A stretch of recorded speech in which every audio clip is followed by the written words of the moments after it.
On July 1st or 2nd, 2003, Sidney Teerhuis described how the two men went on a drinking bender, ending up in his suite at the Royal Albert Hotel.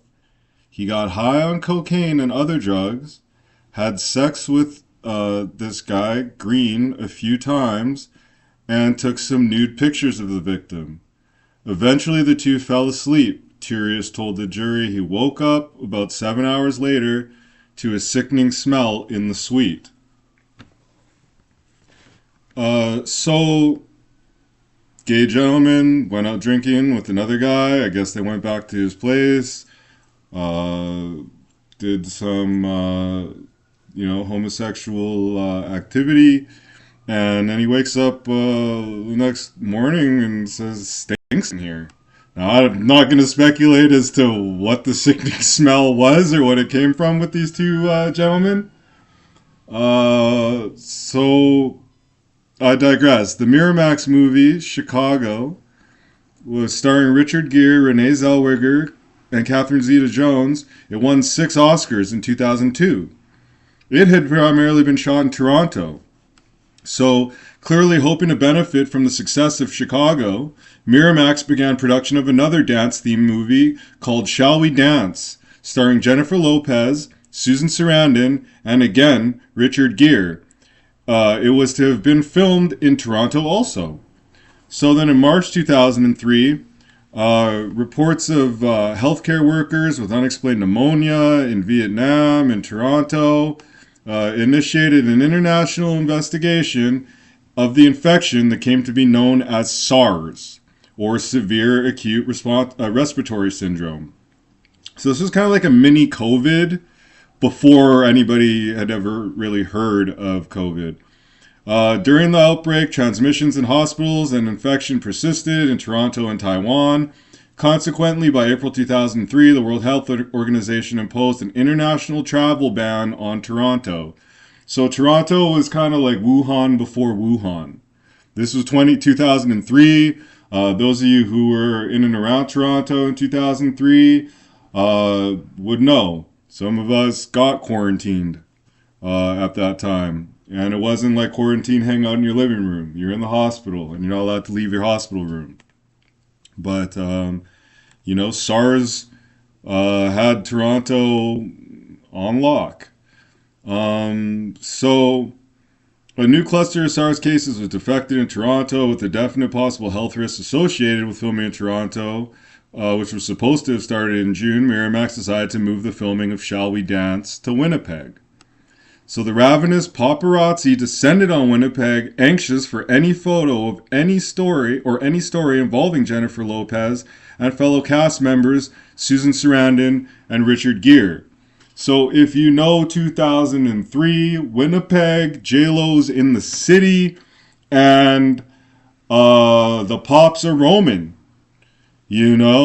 They want to catch a glimpse. What happened to Bennifer? What's going on? You're in Winnipeg. We're doing a movie. It's with Susan Sarandon and Richard Gere. These are people with millions of fans.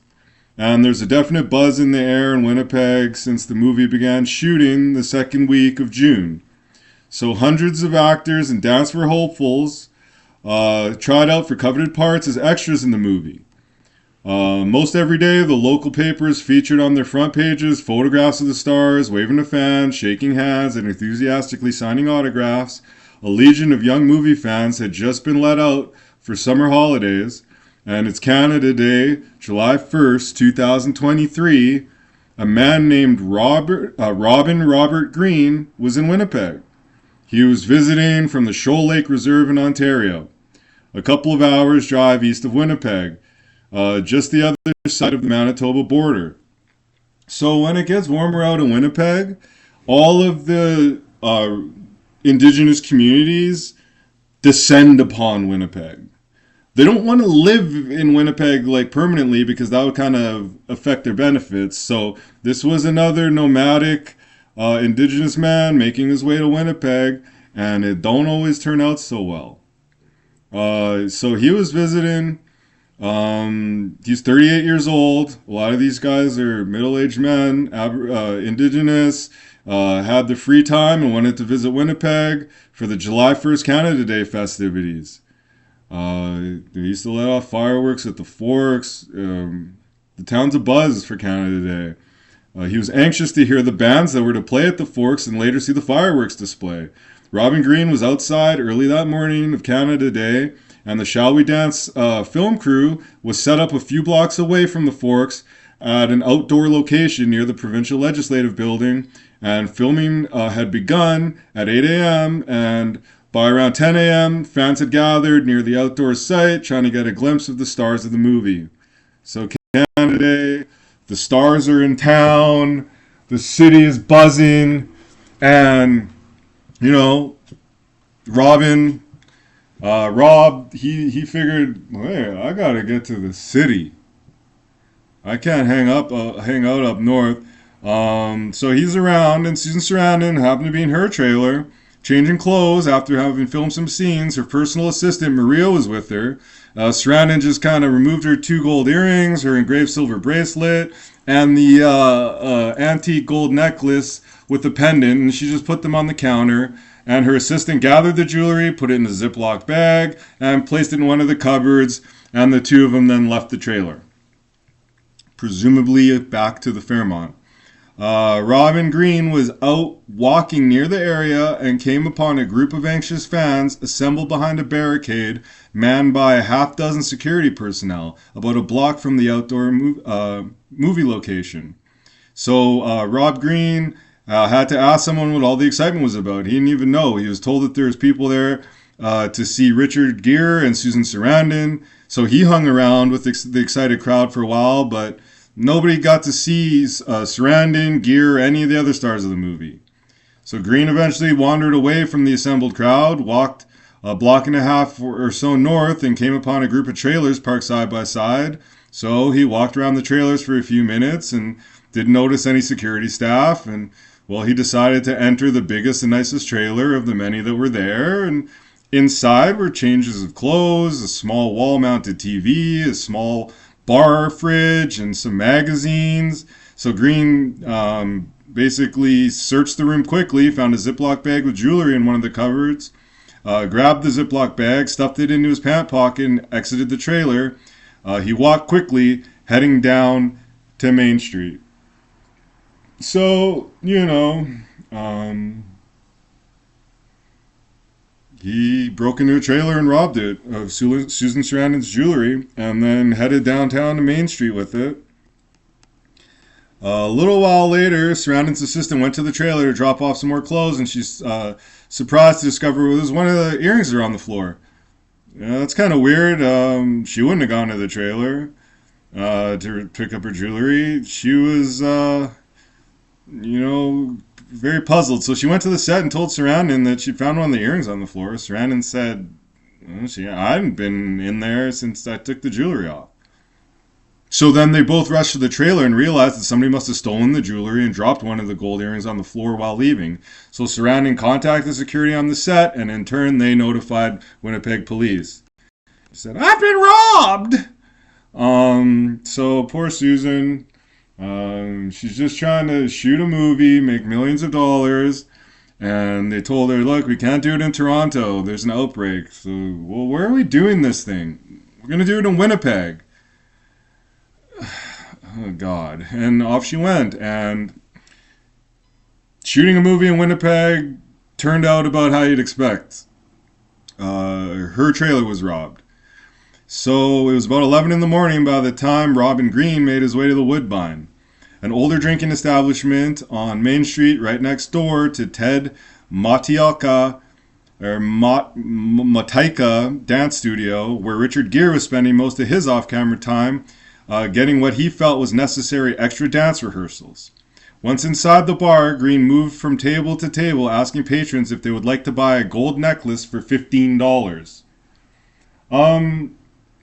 So Susan Sarandon's necklace was likely worth a fair bit more than $15. So that was going to be a pretty good deal for anybody who took up that offer. Anybody who's lived in Winnipeg for any meaningful period and is, outside and about, you've been offered some good deals. Not all of them pan out.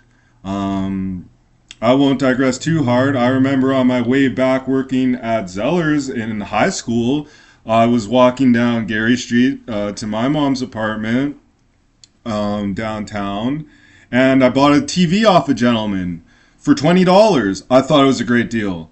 Unfortunately, when I got back to the apartment, the TV didn't work. So that was a lesson for me, and I think a lot of people are skeptical of these offers because they tend not to really be great ones, but this one was actually a steal of a deal.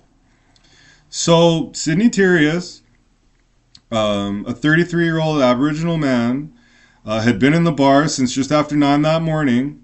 He was close to 5'8", weighed about 220, stocky guy. He was overweight, chubby face, had a third chin on him. He wore silver-colored, thin-rimmed glasses, had short, slightly wavy dark brown hair. He's clean-shaven, had a boyish dimpled face. Teerhuis had been employed as a chef for almost 10 years in Vancouver and Edmonton, and most recently had worked in Kenora, Ontario. So, another Indigenous guy. This guy is not living quite as at-risk lifestyle. He is employed, or he was employed, 10 years actually. But he lost his job there. After a long absence, he came back to Winnipeg, where he's originally from. So he was planning to return to Edmonton as soon as he could, but he'd been up all night drinking alcohol and smoking crack. So, Teerhuis was sitting at the table, the guy we were just talking about, and he's with a man and a woman at the table, and then Greene approached him. So, you want to buy this necklace for $15? So Teerhuis said, "Oh, sit down here. Let me have a look at that." He looked at the necklace closely, Indigenous guy to Indigenous guy, and he said, "It's a thick gold chain with an amber-colored pendant attached to a thin gold bar. It looked quite old." So those who don't know antique jewelry, and again, this is 2003, where gold was, not near as expensive per ounce as it was, but it's going to be a necklace that's in the thousands of dollars, period. Teerhuis declined to buy it, but he convinced Greene to put the necklace away, and he said, "Let me pour you half of my beer. Have a drink." So Greene put his hand on Teerhuis's knee and smiled. So he kind of gave him a little signal, like, "Okay, I'm with it."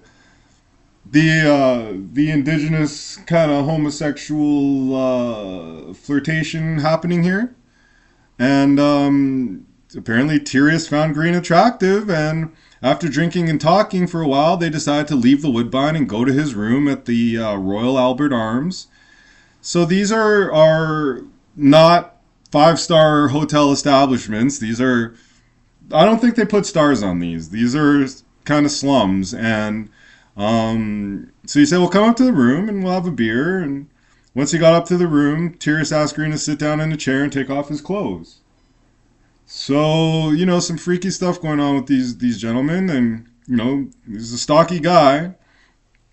And he said, "Oh, why don't you take off your clothes?" And we're talking, the other guy's 5'8", about 150, short and slender, I guess, kind of, average weight, not particularly muscular, long, straight, jet black hair halfway down his back. Average, regular-sized Indigenous guy walking around, long hair. And Teerhuis watched him undress completely, and then offered him a beer as Greene sat naked there, and they talked. And I guess Teerhuis had 3 disposable cameras in the room, those kind of, clicking and whatnot, and took provocative photos of Greene in different poses. Some were him modeling in underwear, others of him naked, lying in a bathtub. Teerhuis asked Greene if he wanted to move in with him. That way they could have sex every night. Greene replied enthusiastically, "Yes!"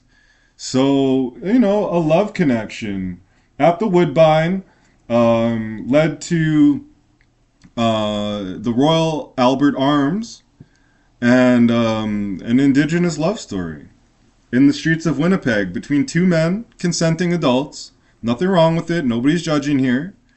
And he's enthusiastic about the idea. And they kissed, they held each other, and then Greene pulled out Susan Sarandon's gold necklace from his pants pocket again, and he placed it around Teerhuis' neck.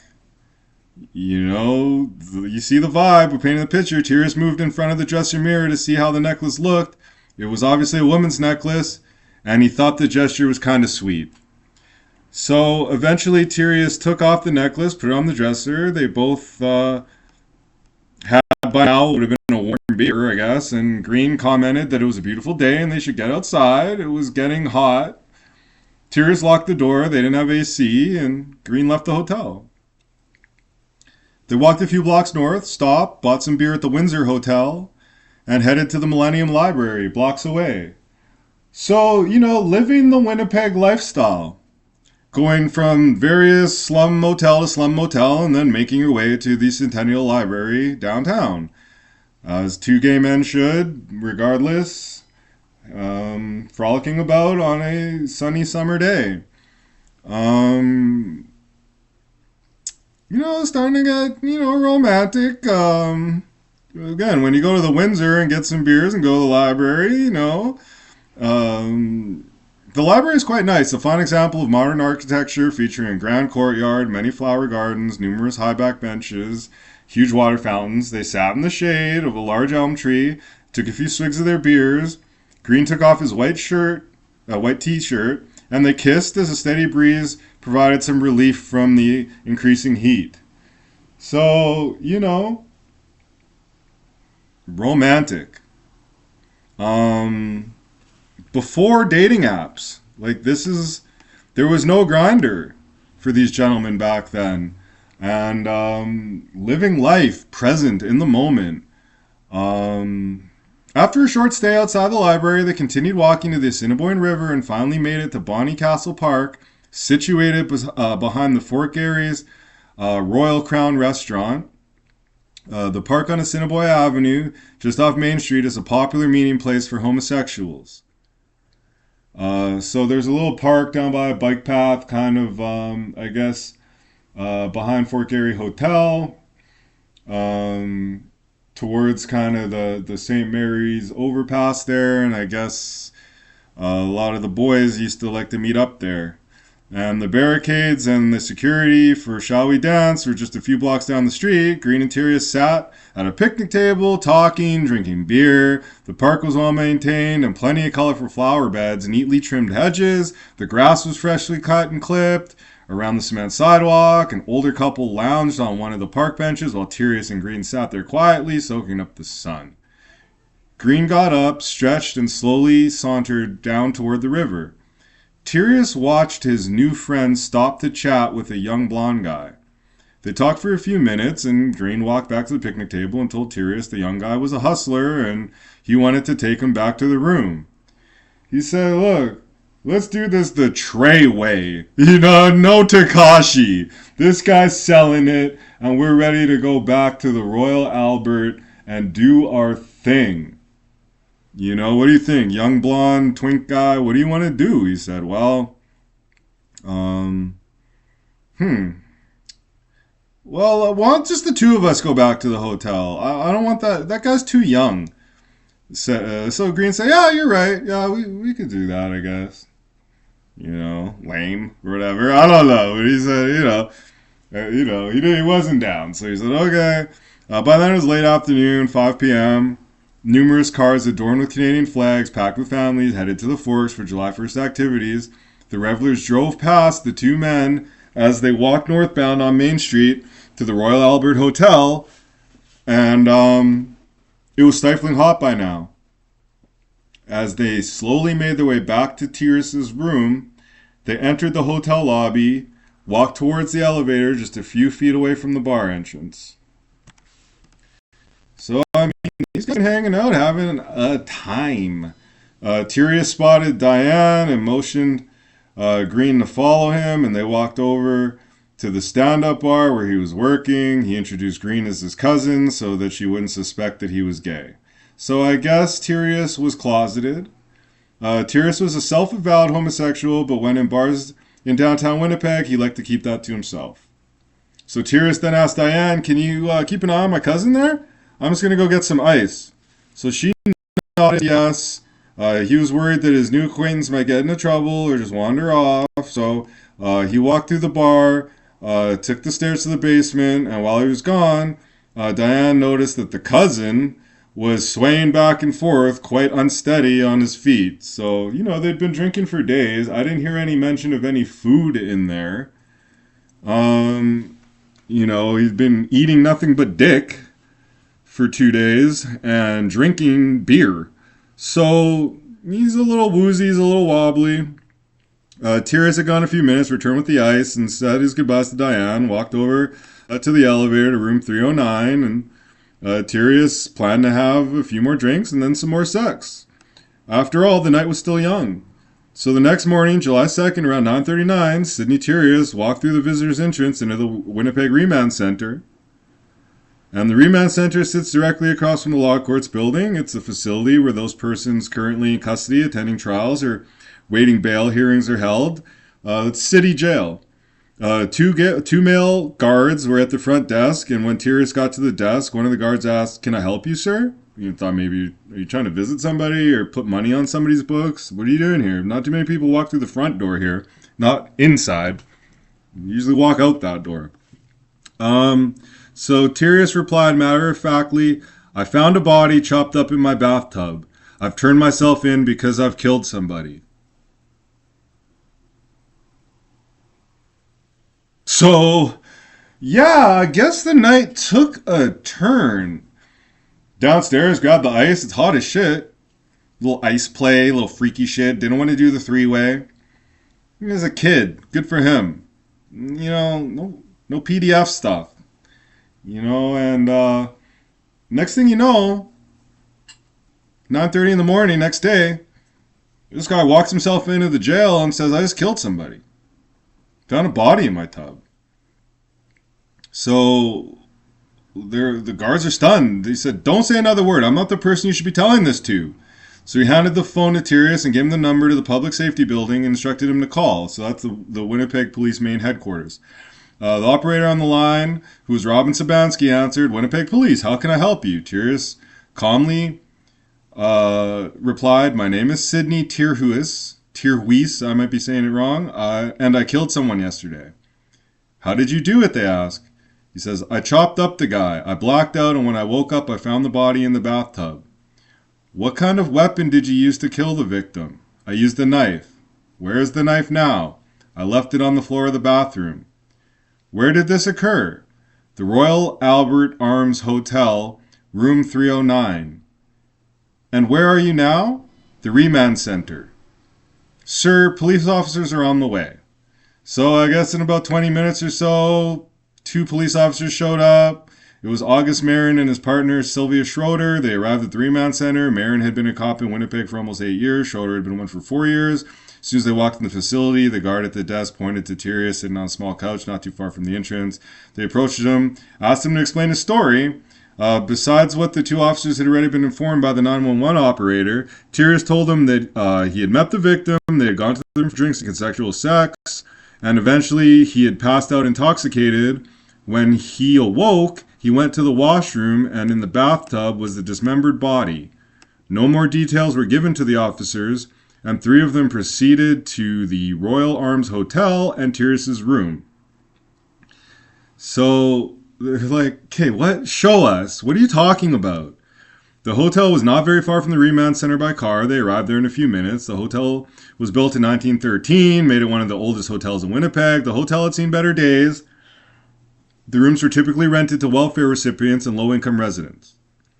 Besides catering to the hotel residents, the beer-soaked bar room was also a fixture of the punk and hardcore metal music scene for years in Winnipeg. Constable Beach, a beat patrol officer, joined Schroeder and Marin in the hotel, and the 3 officers and Teerhuis went through the front entrance, past the now dark closed bar room in the elevator, and up to the 3rd floor. The halls were quite narrow, and the floors uneven, the walls covered with graffiti, and the room doors haphazardly painted off-white. Officer Marin asked Teerhuis for the key to the room, and Teerhuis handed it to him. The cleaning lady was down the hall cleaning another tenant's suite. Marin opened the room door and walked in first, and Officer Schroeder followed. Constable Beach remained in the hallway with Teerhuis. It was a small room, littered with beer bottles and numerous pairs of blood-stained underwear. Schroeder found a bed sheet on the floor covered in blood, and the mattress had several deep knife cuts and was soaked in blood.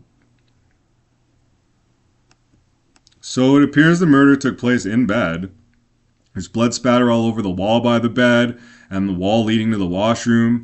Marin quickly completed looking about the room and proceeded to the washroom. The light shone in from the washroom window, and when he pushed open the door, he froze.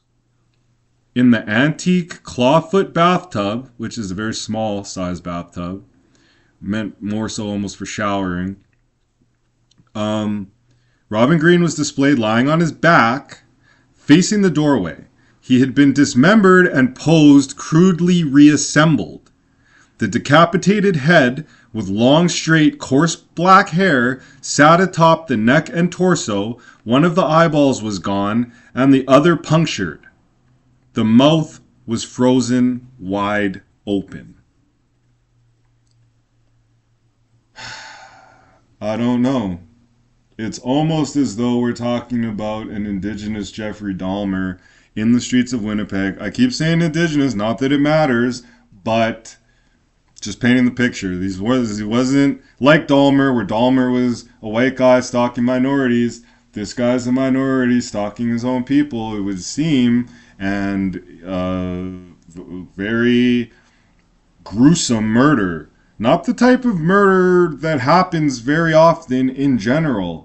Not the type of murder that happens typically the first time somebody murders somebody. So the body was sawn in half at the waist. The severed forearms were positioned close to the elbows, as well as the severed legs, which had been chopped just below the knees. The penis and testicles were removed together and placed in their usual position. The chest had dozens of deep stab wounds carved in a figure 8 pattern. The right nipple was cut off, and the right forearm and hand partially dissected. There was one huge cut from the neck clear to the waist. So, your neck down to your waist, the open the body cavity. Flesh hung from 2 rib cages. The skin's color was ashen gray. All of the internal organs and intestines, everything that normally would have been inside the body, were gone. There was no blood inside the cavity or any of the body parts. Drained of blood, organs removed.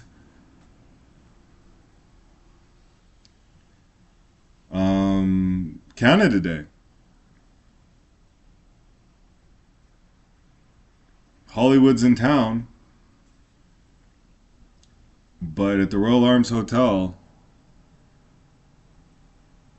it was a whole nother horror movie being made. And so, not the type of thing even a seasoned vet officer sees every day. Officer Martin stood there for 2 or 3 minutes transfixed, unable to move or say anything. His rough and tumble Winnipeg, despite his extensive police training and almost 8 years working the streets of Winnipeg, despite being told by Teerhuis there would be a chopped up body in the bathtub, the scene was overwhelming. The big, strong, tough, and trained veteran police officer found himself short of breath, his chest tight, sweating, shaking, and needing to vomit. The sight and smell of the rotting corpse surrounded by a horde of flies began to finally snap him back to reality. Initial shock turned to cold, hard recognition, then finally revulsion. He finally stumbled out of the washroom to the main room and then out of the hallway.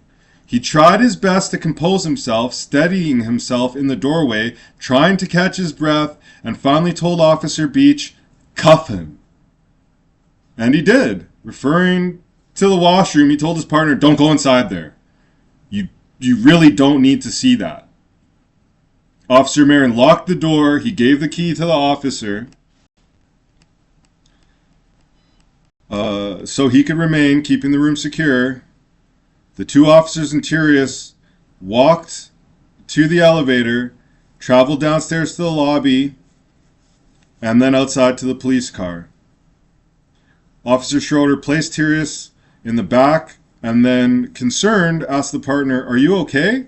Shaking, the officer wiped tears from his face and replied, "No, not after seeing something like that." After Officer Schroeder had called headquarters to report the murder and arrest, she and her shell-shocked partner and Teerhuis sat together in the police car. Officer Marin asked Teerhuis if he wanted to contact a lawyer, and Teerhuis said that he did. So, this is a rough and tumble, grizzled Winnipeg vet police officer crying in front of his female partner, saying, I was not prepared for this. I've never seen anything like that. Keep in mind, this guy's been around the block, I'm sure, but he's not violent. He's not, he's not wired that way. And he's probably never going to be the same again. So here we are. The conclusion of part 1 of this Sidney Teerhuis story. Where are we at so far? Before we get on to part 2. 2 homosexual men happen to be Indigenous, living essentially under the poverty line, more or less. One of them's more or less homeless. The other guy is unemployed. One of them stole Susan Sarandon's necklace from her trailers, trying to get rid of it. Nobody seemed to want the thing.